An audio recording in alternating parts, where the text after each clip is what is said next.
What's up, everybody? It's your boy D Mac. Yeah, I said it.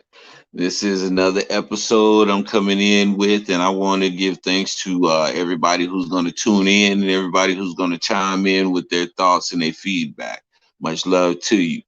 This podcast is for people who getting sick of these podcasts because it seems like every single star now they want to jump into a podcast and think they have something of value to say and add. But it's open to everybody. So do your thing. But there's some true ones out here who gonna keep it real, and I salute you all. I want to talk about this because first of all, salute to Cat Williams. Cat Williams is back out here doing his thing, and I was watching one of his latest comedy routines, and he brought up a great point that I wanted to expound on and just kind of talk about a little bit because this is something that I haven't really heard anybody talk about in the media or at all, and that's how the children are affected that are going through school during this time.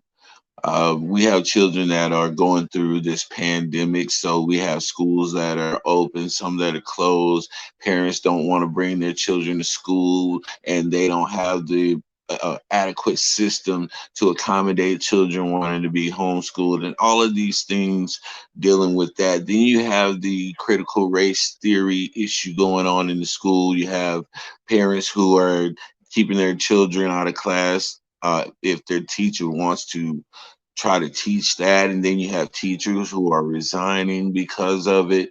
And then to layer right on top of all of that, you have school shootings that are happening in a crazy number in the United States. I believe we've had 31 school shootings ending last year and coming into this new year. So that's a large amount of school shootings, and that's something that's in the back of our children's mind because it's a very real scenario. The ratio or the numbers behind them getting shot in school is like 1 in 100,000 or something like that. It's very low. So when our children have all of these things bearing on their minds, how are they able to concentrate? How are they able to get a sufficient education to take them into the next phase of their lives and ultimately take over the reins of the country and start to work in these different industries at a level that would be sufficient for what we need to progress as a country? So, how are these children faring? What is their mental status? What is their mental condition through all of this? This is a very scary time for them. There's a lot of life and death scenarios that they are faced with, and this causes PTSD. I know as a combat veteran, having to constantly worry about somebody trying to take your life for no other reason than you're there, and they have problems is very real, and it's a very hard thing to try to get out of your mind. And so I can imagine what these children are going through when they have that very real possibility facing them every single day. So how are they faring on that? How are they able to concentrate? How are they able to retain knowledge whenever school attendance is spotty at best? How are they what is the quality of teaching that they're getting now that teachers curriculum has been manipulated by the government, and teachers have a real problem with this, and now their heart is no longer in teaching, so the children are not getting the best education right now. I guarantee you the level of education that our children is getting right now is at an all-time low in the United States. And so, how is that going to affect us as a country? How is that going to affect the infrastructure of this country moving forward? That's a real question that needs to be addressed in real time. And I know that I'm not the sharpest knife in the drawer, but if I can come up with this and Cat Williams can draw this conclusion, we're supposed to have people in position who are asking these questions and seeking the answers. And I hope to God that they are, because our future depends on it. If the children are our future, like Whitney said, then We have to teach them well and let them lead the way, but they're not being taught well right now. So what then do we say to these children that are being failed by our education system because we have politics going with the pandemic, and we have politics going with the curriculum and critical race theory, which they're trying to erase part of history? So what do we tell these children when they've been failed, and when they get up older and these opportunities that come open to them, they find themselves not properly prepared for academically? What are we going to tell them? Or what excuse are we going to try to use to lessen the blow of the hit that we're going to take in our infrastructure? We're already seeing our infrastructure crumble because of incompetence. We have people in positions who have been placed in these positions, and they are not qualified for the job. And so they are causing a great disservice to be done to everybody in the local areas. Our streets are horrible. Our bridges are collapsing. Our Wi-Fi structure is jacked up and mangled up. Our let's talk about here in Texas. We're still scared and skeptical and sketchy and iffy about our power grid. It's starting to get cold now.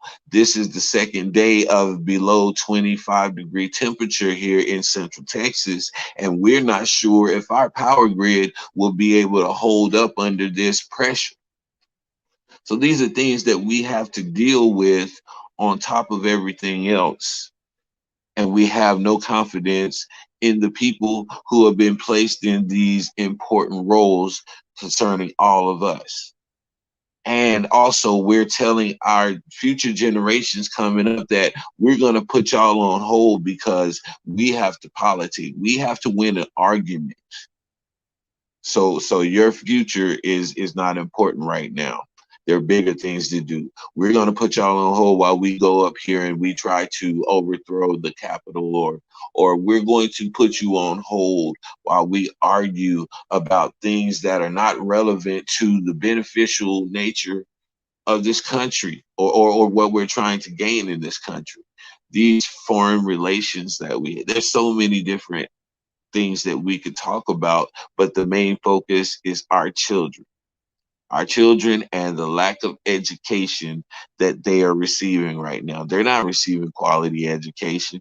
Right now in Texas, they're looking for over 60 teachers because in Killeen ISD, we had teachers resigning and we had teachers retiring because they say that it is not worth it, because they're facing so many obstacles to be a teacher. They shouldn't be facing so many obstacles to educate your children.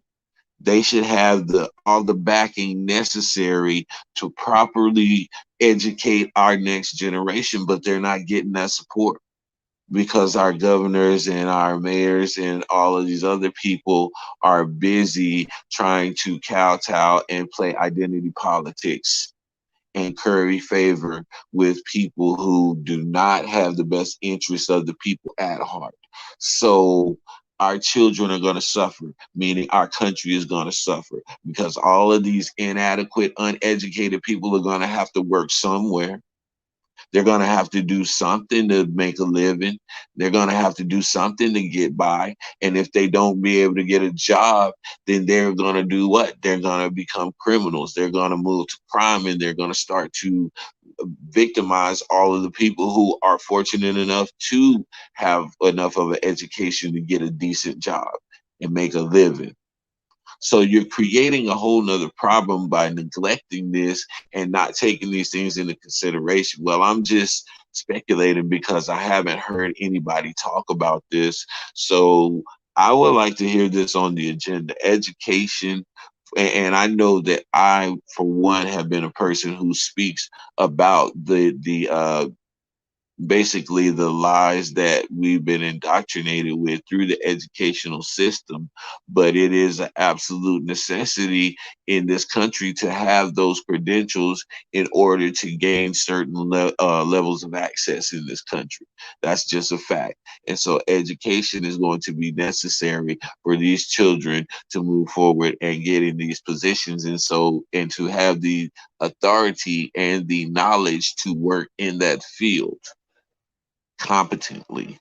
So, in order for us to do that, we need to take care of this now. Make sure that we have our children and the education system squared away while we deal with all of the other outside things, because the infrastructure of this country and everything else, every industry that we have that's going to require the brain power to be able to make it function, it's riding on these children who are coming up.